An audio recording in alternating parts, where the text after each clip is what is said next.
Hello दोस्तों, कैसे हो आप सभी। आशा करती हूँ आप जहाँ भी होंगे स्वस्थ होंगे और मस्त होंगे और अपनी ज़िंदगी की हर खुशी को एंजॉय कर रहे होंगे। अब है सुबह का टाइम। मैंने झाड़ू पोछा बर्तन सब कुछ साफ़ कर दिया है, चाय वाय भी बना के पी लिया है। अब मैं लगी हूँ चूल्हे से पानी निकालने को। सबसे पहले चूल्हे से पानी को निकाला जाता है, फिर रोटी बनाने के लिए चूल्हे को जलाया जाता है। तो मैं यहाँ पर पानी निकाल रही हूँ। अभी से बाहर की साइड रख के आ जाऊँगी। अब मैं आटा लगाने के लिए परात को साफ़ कर लेती हूँ और इसमें आटा लगाने की तैयारी कर रही हूँ। तो मैं यहाँ से आटे की टंकी को आप सभी को दिखा रही हूँ। इसमें चून ख़त्म हो गया है। हमारे यहाँ आटे को चून ही बोला जाता है। मैं यहाँ पर आटे को छान लेती हूँ। जितना भी आटा है मैं उस आटे को छान लेती हूँ। हमारी इतनी ही रोटियां बनती है। मैं यहाँ पर आटे को लगाकर तैयार कर ली हूँ और चूल्हे को जला रही हूँ।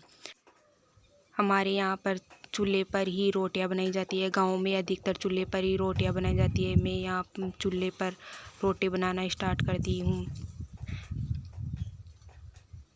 सबसे पहले मैं गाय के लिए रोटी बना रही हूँ। इसी प्रकार से मैं सभी रोटियों को चूल्हे पर बना लूँगी।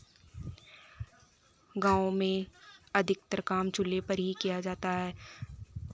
गैस पर तो बहुत कम काम किया जाता है, जैसे कि चाय बना लिया जाता है, दूध गर्म कर लिया जाता है बच्चों के लिए। यही छोटे मोटे काम किए जाते हैं गैस पर, और अधिकतर काम चूल्हे पर ही किए जाते हैं क्योंकि गाँव में ईंधन होता है। इसलिए अगर गैस पर ही रोटियां बनाई जाए तो समय भी बहुत कम लगता है, लेकिन चूल्हे पर टाइम लगता है क्योंकि ईंधन को जलाना पड़ता है। उसके बाद चूल्हे के अंदर भी रोटियों को सेका जाता है। लेकिन चूल्हे पर पकाई हुई रोटियां बहुत अच्छी लगती है, इसलिए गांव में अधिकतर चूल्हे पर ही रोटियां बनाई जाती है। इसी प्रकार से मैं सभी रोटियों को सेक लेती हूँ। सबसे पहले मैंने गाय की रोटी निकाल ली है। गांव में अधिकतर सबसे पहले गाय को रोटी दी जाती है। इसी प्रकार से मैंने सभी रोटियों को बना लिया है और मैंने चूल्हे पर दूध गर्म होने के लिए रख दिया और इधर मैं चाय बना रही हूँ। अब देखिए मेरी रसोई में कितना कचरा फैला पड़ा है। अब इसे साफ़ सुथरा करके आप सभी को बताती हूँ। ये देखिए गैस पर भी कितना कचरा फैला हुआ है। अब मैं लगाने लगी हूँ रसोई में, सारा काम करके झाड़ू लगाने लग गई हूँ। गांव में अधिकतर इसी प्रकार से काम किया जाता है। इधर मेरी देवरानी आ गई है देवर जी को रोटी डालने के लिए और मैं लगा रही हूँ झाड़ू। इसी प्रकार से मैं पूरी ही रसोई में झाड़ू लगाकर साफ़ कर लेती हूँ पहले, उसके बाद ही गैस को साफ़ करती हूँ और आंगन में पोछा लगाती हूँ। अब देखिए मेरी रसोई एकदम साफ़ हो गई है। पट्टी को भी साफ़ कर दिया और गैस को भी साफ़ कर दिया है। इस प्रकार से मैंने रसोई को साफ़ कर दिया है, देख लीजिए आप भी। अब मैंने नहा धो के कमरे में आ गई हूँ।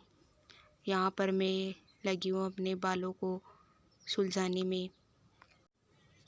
झाड़ू पोछा बर्तन ये सब करने के बाद दोनों बच्चों को भी खाना खिलाया है और सभी के बर्तनों को साफ़ भी किया है। उसके बाद ही मैं नहा के आई हूँ।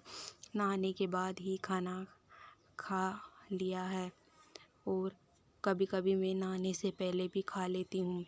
गांव में इसी प्रकार से खा लिया जाता है कभी भी।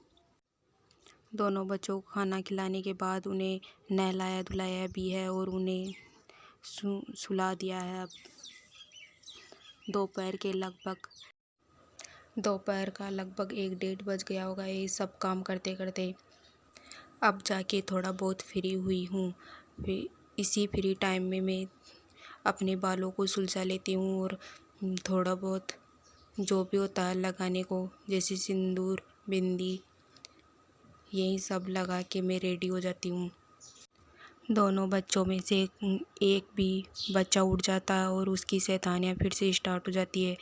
वो दोपहर में भी टाइम आराम से 2 मिनट भी नहीं बैठने देते बच्चे। इतनी शैतानियाँ करते हैं कि पूरे दिन भर उनकी शैतानी ही चालू रहती है। फिर से हम 3 बजे से भैंसों के लिए स्टार्ट हो जाते हैं। भैंसों का काम भी तो करना पड़ता है। हमारे यहाँ गाँव में भैंसें, गाय और खेती बाड़ी यही सब काम होता है ज़्यादातर। इसी प्रकार से मैं थोड़ी बहुत जो भी मेकअप का सामान है वो लगा के तैयार हो जाती हूँ। अब देखिए मेरे बाल कितने झड़ गए हैं। मेरे बहुत बाल झड़ते हैं। इतनी मैं आप सभी को दिखा रही हूँ, इतने सारे बाल तो झड़ चुके हैं मेरे, और मैं इस प्रकार से रेडी हो गई हूँ। अब है अगला दिन, सुबह का टाइम। मैं यहाँ पर सुबह के चाय और दूध के बर्तन लेकर बैठी हूँ साफ़ करने के लिए। उधर हमारी भैंसें हैं। मैं आप सभी के साथ पूरे दिन भर का रूटीन शेयर नहीं कर पाती हूँ, क्योंकि इतना टाइम नहीं मिल पाता है कि मैं फ़ोन को सेट कर सकूँ और रिकॉर्डिंग कर सकूँ, क्योंकि मेरे पास ट्राइपॉड नहीं है। इसे फ़ोन को किसी न किसी प्रकार से किसी सहारे की सहायता से रखना पड़ता है, उसके बाद ही रिकॉर्डिंग की जाती है। इसलिए मैं थोड़े बहुत ही रिकॉर्ड कर पाती हूँ। अब मैं यहाँ पर बर्तनों को साबुन से अच्छे से साफ़ कर दी हूँ। अब इन्हें पानी से धो रही हूँ। रसोई से बर्तनों को टंकी पर लाना पड़ता है और इसी प्रकार से धोना पड़ता है, क्योंकि रसोई में सिंक नहीं होता है पानी के लिए, क्योंकि कच्ची रसोई होती है। इसलिए गांव में अधिकतर इसी प्रकार से काम किया जाता है। मैं यहाँ पर सभी बर्तनों को साफ़ कर देती हूँ। चाय और दूध के बर्तन बहुत सारे हो जाते हैं। पूरे दिन भर चाय ही बनती रहती है, इसलिए बर्तन भी बहुत सारे हो जाते हैं। सुबह के लगभग 9 से 10 बजे होंगे। अब मैं लगी हूँ भैंसों को पानी पिलाने के लिए। इन्हें नहला के पानी पिलाया जाता है रोज़ ही, क्योंकि गर्मी होने लग गई है। इसलिए सर्दियों में तो बहुत कम नहलाया जाता है, लेकिन गर्मियों में इन्हें भी रोज़ नहलाया जाता है। फिर इन्हें धूप से छाँव में लाके बांधना पड़ता है। डेली इसी प्रकार से भैंसों का काम किया जाता है। ये देखिए मैंने इतनी सारी भैंसों को तो नहला दिया है और उधर बंधी हुई है जिनको नहलाना बाकी है। मैं यहाँ पर आप सभी को दिखा रही हूँ, क्योंकि मेरे पास और कोई नहीं है रिकॉर्डिंग करने वाला। मैं ही फ़ोन से रिकॉर्डिंग करती हूँ और आप सभी के साथ शेयर करने की कोशिश करती हूँ। मैंने यहाँ पर भैंस को नहला दिया और उसे छाँव में ले जाके बांध रही हूँ। अब यहाँ से दूसरी भैंस लाके उसे भी नहलाने का काम करूँगी और पानी के बाद उसे भी छाँव में बांध दूँगी। हमारे यहाँ पर गाय भैंसें बहुत सारी है, इसलिए इन्हें नहलाने में लगभग 1 घंटा लग जाता है। इसके बाद गोबर को भी बगाना पड़ता है। इन्हें नहलाने से पहले गोबर को गमलों में डाल देती हूँ जितना भी होता है, और बाकी का इन्हें छाँव में बांधने के बाद डाल के आती हूँ। इसी प्रकार से डेली रूटीन होता है। बहुत मेहनत करना पड़ता है। अब मैंने इन सभी को नहला के छाँव में बांध दिया है। ये देख लिए, इस प्रकार से सभी गाय भैंसों को नहला दिया है। अब मैं लगी हूँ बाकी के गोबर को डालने में। यहाँ पर उधर से मेरा बच्चा और बच्चे का पापा आ रहा है। उन्हें पता नहीं है कि मेरी रिकॉर्डिंग चालू है। तो आज का ये मेरा वीडियो कैसा लगा आप सभी को कमेंट करके बताइएगा, और वीडियो को लाइक शेयर कीजिएगा, चैनल को सब्सक्राइब कीजिएगा। धन्यवाद।